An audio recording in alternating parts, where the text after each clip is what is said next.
मराठा आरक्षणावरनं सुरू असलेला लढा, रस्त्यावरची लढाई, आंदोलनातली लढाई, राज्य सरकारबाबतची लढाई, वेगवेगळ्या प्रकारच्या आंदोलन आणि उपोषण या माध्यमातून मराठा आरक्षण या विषयावर महाराष्ट्र ढवळून निघालाय।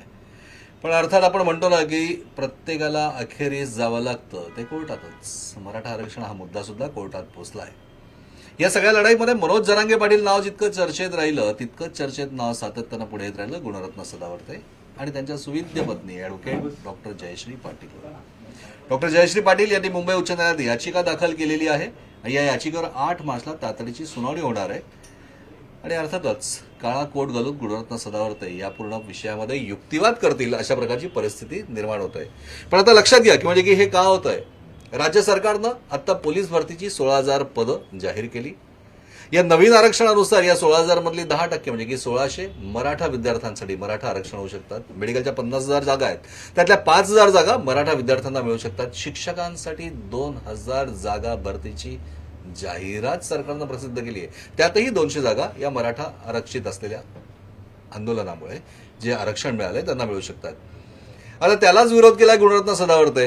काय मला एक कळत नाही की शेवटी कसं आहे की या मातीतला माणूस आहे, मराठा असो, कोणत्याही जातीतला असो, कोणत्याही कशातला असो, प्रत्येकाला घराला पोटाला आधार मिळतोय, रोजगार मिळतोय, तर का सारखं दरवेळेस तुम्ही कोर्टात जातात, आणखीन त्यांचं आरक्षण थांबवतात, ऑब्जेक्शन घेतात?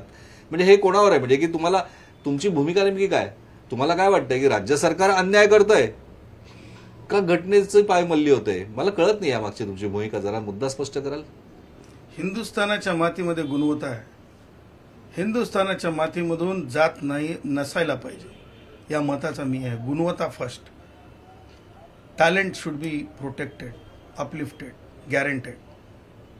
आणि म्हणून सगळेजण जेव्हा एका बाजूला आपल्या आपल्या जात समूहाचं नेतृत्वाची भाषा बोलत असतात, सरकारही म्हणत असते, विरोधकही म्हणत असतात। राष्ट्रवादी काँग्रेसचे वयोवृद्ध पुढारी शरद पवार सुद्धा आपली भूमिका उद्धव मानेला त्रास होऊन सुद्धा ते मराठा आरक्षण म्हणून ते उभे असतात। दुसऱ्या बाजूला सरकार सुद्धा मराठा आरक्षण म्हणून उभा असते। सरकार आणि विरोधक म्हणतात की आरक्षणामधून कोणाला आरक्षण देऊ नका, परंतु सरकार दोन गोष्टी विसरून जाते की जनरल कॅटेगरीच्या सुद्धा काही भावना आहेत, ती सुद्धा या हिंदुस्थानातली माणसं आहेत। या मातीत जन्म घेतलेलीच माणसं आहेत, ती सुद्धा या मातृभूमीला आईसारखं मायसारखं समजतात। या मातृभूमीतल्या मातीला कपाळाला लावतात, वंदन करतात। हिंदू आहोत, हिंदू राष्ट्रातले हिंदू भक्त आहोत। आणि अशा लोकांच्या बाबतीत ठराव पास होताना विधिमंडळात आमची भूमिकाच नसावी, आमच्यासोबत चर्चाच नसावी, आमचे आक्षेपच मागविले जाऊ नयेत, मागास आयोगाने आम्हाला आमचे आक्षेप मागवू नयेत। नैसर्गिक तुम्हाला काय म्हणायचं आहे की मागास आयोगाने या पूर्ण विषयाचा अभ्यास करताना जे आक्षेप मागवले त्याच्यामध्ये ओपन कॅटेगरीकडनं आक्षेप मागवलेच नाहीये, ना मागास आयोगाने ना राज्य सरकारला ते आक्षेप मागवण्याची गरज वाटली नाही? न्यूज 18 लोकमतच्या माध्यमातूनच सांगतो, न्यायमूर्ती सुनील शुक्रे यांची कार्यप्रणालीवर सुद्धा प्रश्न उपस्थित केलाय, त्यांचा रिपोर्ट रद्द होऊ द्या म्हणून सांगितलंय। न्यायमूर्ती सुनील शुक्रे यांची पार्श्वभूमी जी आहे एक लक्षात घेतली पाहिजे। मुंबई उच्च न्यायालयातून निवृत्त झाल्याच्या नंतर ते मराठा आंदोलक कार्यकर्ते होते, ते एका अंतरवलीच्या एका माजी काँग्रेस कार्यकर्त्यासोबत, त्या पोरासोबत ते तिथं होते। त्यानंतर त्यांना आयोगाचा अध्यक्ष बनवण्यात आलं। त्यांनी जी कार्यप्रणाली नैसर्गिक न्याय सोडून केली, त्यांनी हरकतच मागवली नाही। ह्याच्यापेक्षा काय होऊ शकतं चुकीचं? हरकती मागवल्या नाही, स्पष्टपणे आर्टिकल, भारतीय संविधानाच्या आर्टिकल 338 ब असेल किंवा आर्टिकल 341 ए असेल, त्याच्यामध्ये हरकती मागवायच्या आहेत की नाही, मागून आमचं म्हणणं ऐकायचंय की नाही, काय ऐकलं नाही? आज कोर्टात काय झालं? म्हणजे की या सगळ्या मुद्द्यांचं स्खलन तुम्ही कोर्टात केलंय का? नेमकं कोर्टामध्ये काय झालं आज न्यायालयाला सांगताना एक गोष्ट प्रामुख्यानं मांडण्याचा प्रयत्न केला।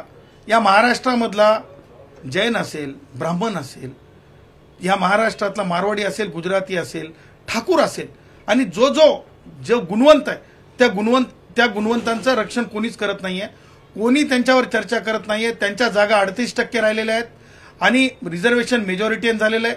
सगळेजण आपापल्या जातीवर बोलत आहेत।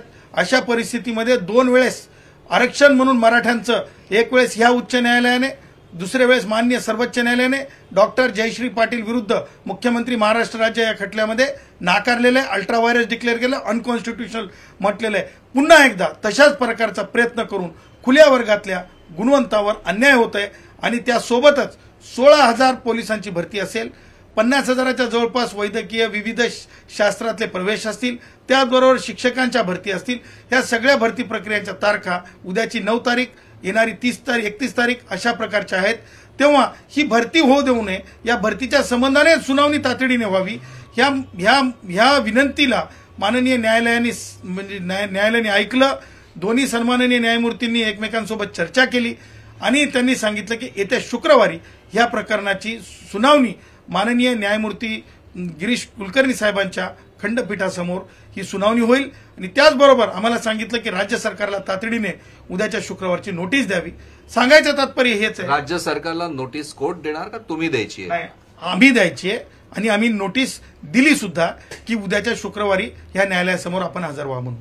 मुद्दा महत्वाचा आहे की राज्य सरकारला याचिकाकर्ता म्हणून नोटीस जी आहे ती यांनीच दिली आहे आणि थेट कोर्टाच्या सांगण्यावरनं 8 मार्चची सुनावणी सगळ्यात महत्वाची मानली जाते. पण या सुनावणीमध्ये नेमकं काय होतं हा मुद्दा आज म्हणजे त्याचं उत्तर आज जरी आपल्याकडे नसलं तरी एक गोष्ट यात सगळ्यात महत्वाची येते की कोणत्याही क्षणी लोकसभा निवडणुका जाहीर होऊ शकतात, आचारसंहिता लागू होऊ शकते. राज्य सरकारनं घेतलेले जे निर्णय आहेत त्या निर्णयाला बऱ्याच वेगळ्या प्रकारची बंधनं सुद्धा येतात. हे सगळं आता डोळ्यापुढे दिसतंय. म्हणजे निवडणुका समोर आलेल्या आहेत, आणखी आचारसंहिता लागू झाली तर राज्य सरकारला अनेक वेगळ्या प्रकारची बंधनं येतील. या सगळ्या गोष्टींकडे तुम्ही कसं बघताय?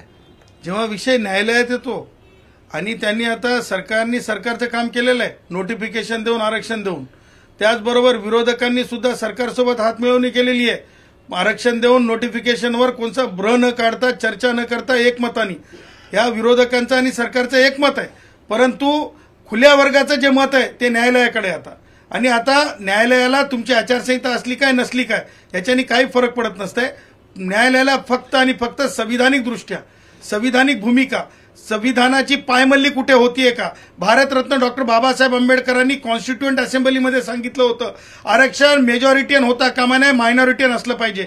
ह्या सबब बाबी लक्षात घेऊन माननीय उच्च न्यायालयासमक्ष आम्ही आहोत. त्यामुळं आम्हाला असं वाटतंय की हीच ती योग्य वेळ आहे की ज्या वेळेस या महाराष्ट्रातल्या सगळ्या राजकारण्यांना हे समजलं पाहिजे की इथला ब्राह्मण, इथला क्षत्रिय सुद्धा हिंदुस्थानी आहे, त्याचं सुद्धा मत आहे आणि न मत विचारात घेता अशा प्रकारे आरक्षणाच्या तरतुदी करणं केवळ एखाद्या राजकारणाच्या निवडणुकीच्या वोट बँकच्या संदर्भानं विरोधातले राजकारणी असोत की सत्तेतले असोत त्यांच्यासाठी एक संविधानाचं शिकवण मिळावी ह्यासाठी आम्ही न्यायालयात आहोत. आणि आमच्या 38% जागांमधली एकही जागा कमी होऊ नये. मराठा कुणबी मराठा देता येणार नाही कारण मुंबई उच्च न्यायालयाचा निकाल आहे. त्यामुळे कुणबी म्हणून आमचे मराठा भाऊ पात्र ठरू शकत नाहीत आणि 10% मराठा आरक्षणासाठी सुद्धा पात्र ठरू शकत नाहीत. हे दाखवण्यासाठी आम्ही माननीय मुंबई उच्च न्यायालयात आहोत.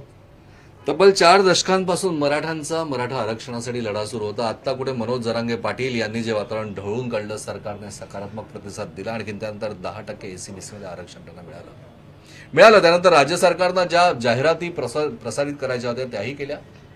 शिक्षक भरती असो, पोलीस भरती असो किंवा त्याचबरोबर वैद्यकीय प्रवेश किंवा वेगवेगळ्या शाखांचे प्रवेश. आता या सगळ्या प्रवेशांमध्ये सगळ्यात पहिल्यांदा या आरक्षणाचा फायदा त्या विद्यार्थ्यांना, त्या पात्र उमेदवारांना मिळणार होता. पण जिथे सरकारचं एकमत होतं, विरोधकांसोबत एकमत होतं, तिथे गुणरत्न सदावर्ते काही दोघांचं एकमत मान्य करायला तयार नाहीये. कायद्याची भाषा ही कायद्याच्या माध्यमातून, संविधानाच्या माध्यमातून खेळण्यासाठी म्हणून पुन्हा एकदा मैदानात उतरलंय. अर्थात गुणरत्न म्हणताय की मी कायद्याच्या बाजूने आहे, संविधानाच्या बाजूने आहे. मी त्या ओपन कॅटेगरीतल्या सगळ्या लोकांच्या बाजूने आहे की त्यांच्यावर अन्याय करण्याचा अधिकार सरकारला नाही आणि त्यांच्याशी निवडणूक डोळ्यापुढे ठेवून हातमिळवणी करणाऱ्या विरोधकांना सुद्धा नाही. एक मात्र निश्चित, 8 मार्चची सुनावणी महत्वाची आहे, पण एक गोष्ट स्पष्ट होते की जात नाही ती जात. बघूया काय काय होत आहे. व्हिडिओ जर्नलिस्ट रमेश भटसह प्रशांत बाग, न्यूज 18 लोकमत, मुंबई. एक मिनिट